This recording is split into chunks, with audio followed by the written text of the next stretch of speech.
So yes, day 2 of the Romford Film Festival 2025, and we have just had the short film session number 2, and an eclectic group of shorts. One of my favourite group of shorts because there's a nice bit of humour in there as well with some serious stuff. And now we've got some of the filmmakers sitting down to talk to us about them. Would you like to go down the line first, make my job 10 times easier?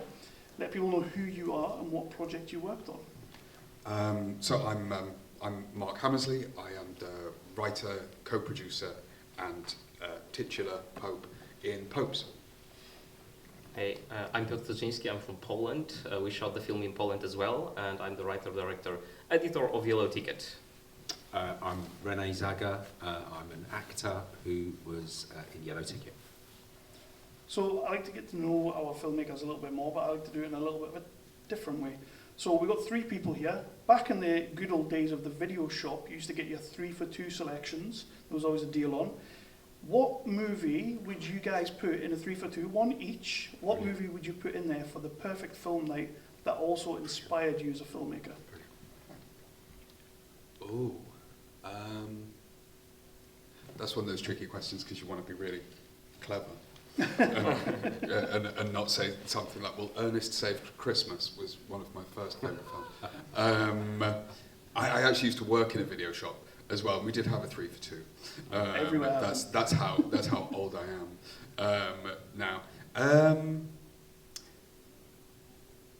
I think one of the first films that I saw that really made me think about how you could make films and how you could make films differently was Christopher Nolan's first film, Memento, which was always the thing when anybody came into the video shop. What should we watch? That you're watching this, just take it home. So yeah, that would be my choice. Yeah. So am I choosing 3 or just Oh, you one? just choose one, and then we're going to make the perfect night. Okay, I'll go with quite a new film, Another Round, Drunk. Mads Mikkelsen. Yeah, exactly. Yeah, That was great. and this one, like, it had influence on Yellow Ticket as well, to some extent. I really love this film. It's so good, so good. I sat here just now thinking, I'm going to say Raging Bull, and I changed my mind because the only time I've ever gone to a quote-along film was Flash Gordon, because I grew up on Flash Gordon, the Sam Jones movie, and I love it. And it would always be in my top 3 for that, like, bit of cheese. You know? What's a quote along? So basically, it was at Prince Edward Cinema, and basically you could go along, and people dressed up as Hawkmen and Flash Gordons, and me and my mate is a security alarm fitter. He finished work, met me in Leicester Square. We went, and we got there, and my mate was like, I ain't going in, not if they're looking like that. I'm not going in. And we went in, and we quoted everyone out the cinema. We knew this film so well. I was getting patted on the back by Hawkmen and Merciless Mings. So that's a quote. Shouting, dive! Yeah, and life has just never got as good as that. It's never got, well, it did, yeah, no, it's never got as good as that, no. Right, so your movies, fantastic movies, 2 very different movies as well, so it's nice to get that little juxtaposition with this Q&A. Where did the initial idea, the initial spark for your shorts come from, and why was this a project or a story that you guys wanted to tell? Yeah, okay, so this story, Yellow Ticket, is very loosely based on my high school experience. I wouldn't read books. I hated reading, really. Was always a maths person. And one day we had a lesson, and our teacher read one of the chapters from Crime and Punishment, and he did it very passionately, and it kind of made me picking up the book. I picked it up, I read it, and then I read another Dostoevsky's book, and I really like, he became my favorite author, basically. And I was thinking about, like, the project that I want to do as a proof of concept for a feature that, like, talks about things that passionate me, that makes me passionate about, like, someone fighting with institution, so to speak. And yeah, that's the idea. We'll be developing this story into a feature film that talks about, like, what happens on the morning of the day and the aftermath of that lesson. What pushed him into that direction. So yeah. Whereas I do love the fact that you didn't really like reading, then got really into Dostoevsky. Yeah. That's quite like That's we the go from easiest- 0 to 8. There's no bridge. Yeah, the easiest lecture you can pick up, right? Yeah. Was I about a little over 10 years ago? I was doing a play about the year of the three popes with David Suchet and a lot of much older actors, and we were doing a world tour. I was the youngest person there by, I think we worked out our average age was 76, and so I was having to entertain myself as we went around, because the guys weren't really up for going out as much as I was. And this, it sounds so actory and rubbish, but I was drunk on a rooftop in Los Angeles with my laptop.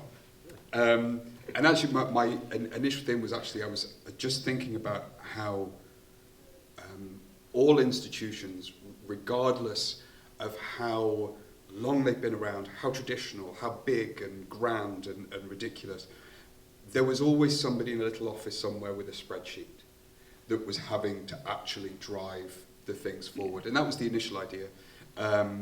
And then over the years, we picked it up and put it down. I mean, this would have been the Pope before last, was when I initially started looking at it. So it's been rewritten many times, and I've spent the last 2 weeks rewriting pitch books after the last Pope couldn't hold on for a couple of months longer. So we're looking to see if there's anything else that we can do with it. But yeah, it was generally it was boredom while on a job and looking at lots of guys dressed as cardinals every day. The thing is, surely the field is going to be a lot more fruitful now because it's an American Pope, so you can really go to town there. But you can't have a fish out of water anymore when you've got a really Western Vatican. So we think we might have found another way in, but it's still very much a work in progress right now. Just be careful, okay? Yeah. And Rene, what drew you to this character, this yellow ticket character? What made you want to play this? And what kind of qualities did you feel like you possessed that you could portray this character? Peter touched base with me. I'm in London, Peter's in Poland. We found each other and asked me to read it. I read the script, loved the script, made a cup of tea, read it again, phoned my agent and said, I love it. She read it and said, I think you should do it. I then set about reading Crime and Punishment, which I tried to do, 30 years ago, and it just didn't resonate, and I couldn't get through the book, as so many people have tried in the past. But this time I gave myself 2 weeks to read the book. I had a small child at the time, just getting a bit bigger, so I gave myself from 5 in the morning till 6, that hour, alone, in the front room, everything locked and closed and no interruptions, and I'd read for an hour every day, and it took me 2 weeks. And if I didn't quite grasp what was going on, I'd go back and reread. And then once I read it, it just got me. And it resonated in so many ways. Loved the story, loved the character, Raskolnikov. And the rest that's it. And we met, we did a lot of Zoom chats and a lot of Zoom readings and things, and then we went over and we shot it in 5 days. 4 days. 3 days. 3, blimey, felt like a lifetime. Yeah, 3 days, yeah. But I loved it. There's a lot of dialogue in both these shots as well, for very different ways as well. Is there any particular line in these shots that, number one, you loved delivering, like you're just so proud of how you delivered it, how it looks up on the screen, but also how it was written, that you're particularly proud of? A line or a moment in the film? For you as an actor, it could be a moment, but like a line in particular that you couldn't wait to deliver, and when you did deliver, it's like, man, that was awesome. I didn't realise at the time it would be the line, but I watch it now and it resonates now, and with other people have gone, make me care. Right. Isn't that important in life, to just make me care? Yeah. And I think that's something that he says. And being a teacher, it's quite ambiguous, make me care. Yeah, I second that. Yeah? I second that. There are a lot of lines I like, but I'm biased, of course. But make me care is kind of the reason why he's doing all of it. And in a way, the young boy does succeed with that. He makes him care. Yeah. And that line also was, I think it was interesting for me from like the directorial point of view, because we did it a few ways. And in the first edit, I had it set in a very dramatic way. The first few takes we did with that was like Rene like really going like very strongly about like make me care, like he was really articulating it. But in the end, I made a decision to actually take a step back and make the delivery line, make that line being delivered in a very articulated but slowly and deliberate way. And in my opinion, it works so much better, because like if you're after someone who's almost going like manic, full manic almost, right? You don't. I think that the strongest choice is to actually restrain a little bit, and to have him being very controlled with the way he says it. I have a similar problem of saying the favourite of the lines that I wrote is difficult, but we had to make quite a lot of edits because we were trying to sort out the comedy timing. We were also concerned about having too many pop culture references in that would then date it. So after one of our favourite sections, which unfortunately I think we made the right decision to lose, was that after Father Michael has proposed Luke Skywalker as one of the new modern saints, Brother Kane's nominee is Megan Thee Stallion, who, according to him, has done a lot of work for wet kittens, and her particular saintly skills involve raising the dead, which there was worried about. Well, she can raise the dead. According to the Cardinal's search histories, yes, she can. So we had lots of little things out. We had lots of little favourites that we now quote amongst ourselves, but that didn't make it into the final bit. What was your favourite thing that didn't make it though? We did have a lot more swearing, which was in it, which I was enjoying a little bit too much because we were filming at a beautiful church in Guildford, and the sacrilege of just being in the outfit and charging up and down the aisle. For fuck's sake, especially as that particular church has a historical bell tower that they still do tours to Guildford to come see. And we had been told, oh, there is a bus tour at some point that's going to be turning up. And they did turn up and thought we were the priests there, which we kind of didn't disabuse them of that notion. And so we ended up doing a small tour of the church, which I wish we'd filmed, because we just made up a load of rubbish with these poor little old ladies who just come to see a beautiful bell tower. I met these lovely young priests. And on Yellow Ticket, was there anything that you guys filmed that in the end just didn't quite make the final cut, but you wish had? No, not really. We lost a few lines here and there, but only a few, and not really. I mean, they were just useless, to be honest. Yeah, like they didn't like move anything forward, so we lost a few lines, but realistically, like 3 sentences, I guess. That's all we lost. So yeah, pretty much as scripted. Sorry, that's a lame answer, I know. So we're going to move out to any audience questions. Do we have anybody out in the audience who wants to? We don't have a mic for you though, so you will have to throw your voice. Do we have anybody? Yeah. The yellow ticket, that smile at the end, that threw me. I thought, was it because the whole performance in the classroom was prepared? Yeah. My thinking behind this ending is that I wanted it to make it ambiguous on purpose. Because the whole point of the film, at least in this format, again, like, you know, it's a proof of concept for a bigger story. So in a bigger story, we actually do address this smile a little bit more, and we explore like what it could have meant and stuff like that.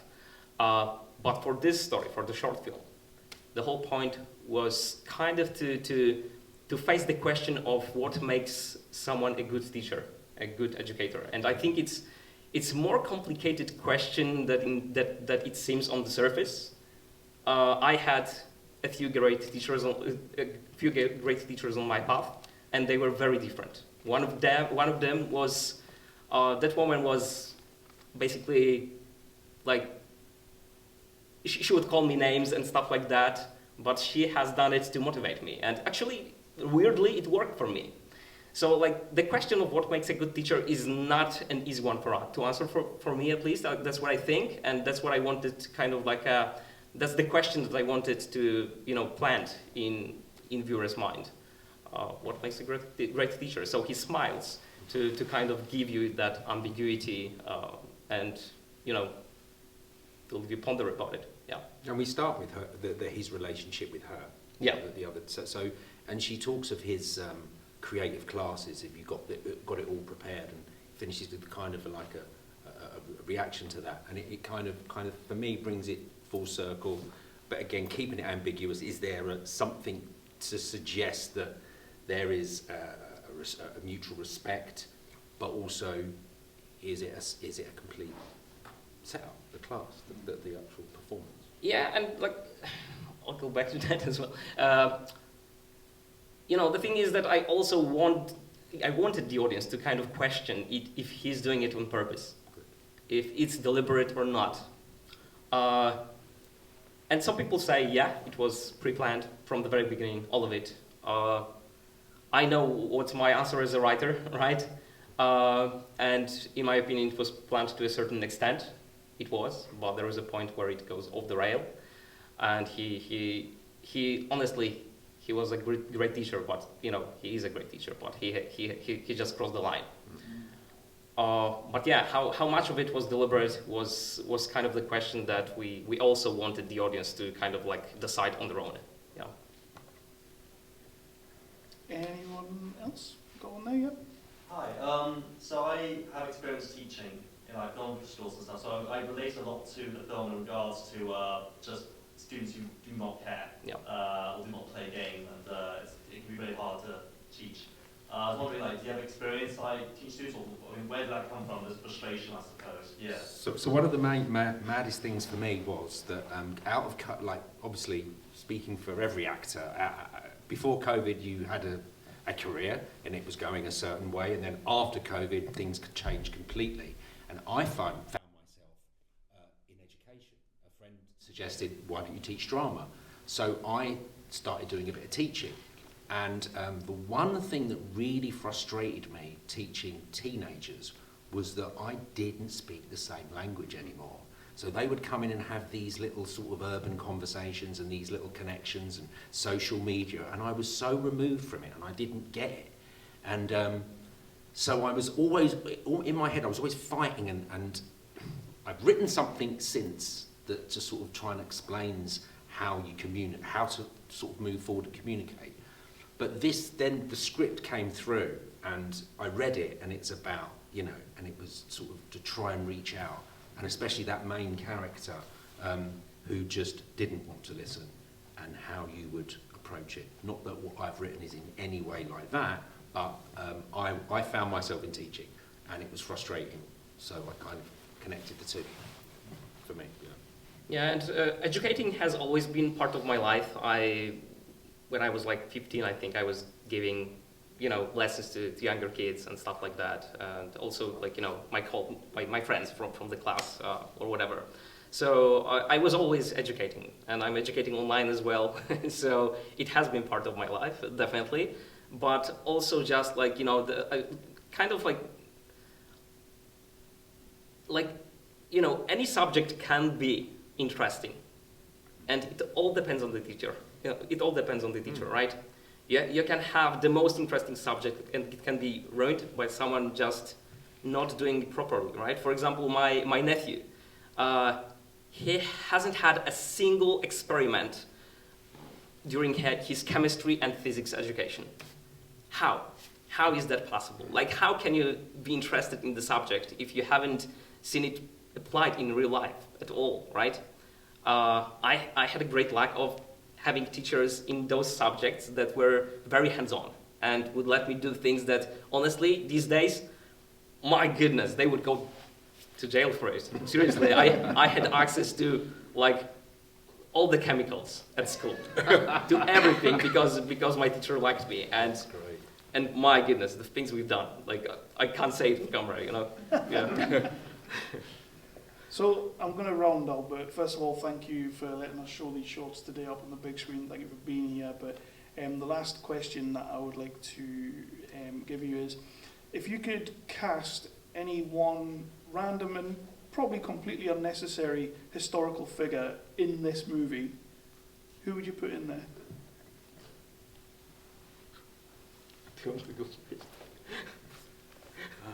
Yours is a dodgy one. Yeah. Be careful. It's even like an actor or like a... Is it bad? I just want to add a really dark undertone to it. It doesn't have any lines. Go on. But Jimmy Savile just wanders across the back in a full priest outfit. And people just go, what's that? It's never mentioned again. Should that not be the answer for every film? Yes. Yeah. Just nothing with the Muppets. I don't think it'd fit in a Muppets movie. So I had to explain to Peter who Jimmy Savile was. It's Jimmy best you didn't don't know. reach as far as Poland, thankfully. No. Never coming back now. Thank God. No. Do you want to give your answer to this question as well? Do I want to give my answer? No. I want to hear yours. Johnny Cash. Johnny Cash. Nice. Seriously, yeah. I love Johnny Cash. Like, it's one of those people that, if you know, it's kind of a famous question. Like, who if you could, who would you invite for a dinner or something like that, right? So it would be Johnny Cash in my case, because like the passion in his life and the way he was dealing with both the dark side and the bright side of his life, it has always been a very something that I always loved exploring on my own as well, and like, you know, so Johnny Cash. Yeah, if I had never have read the script, I could quite easily see Brian Blessed playing my character. Is that just so you can put more Flash Gordon? Correct. With wings. Yeah. Nice.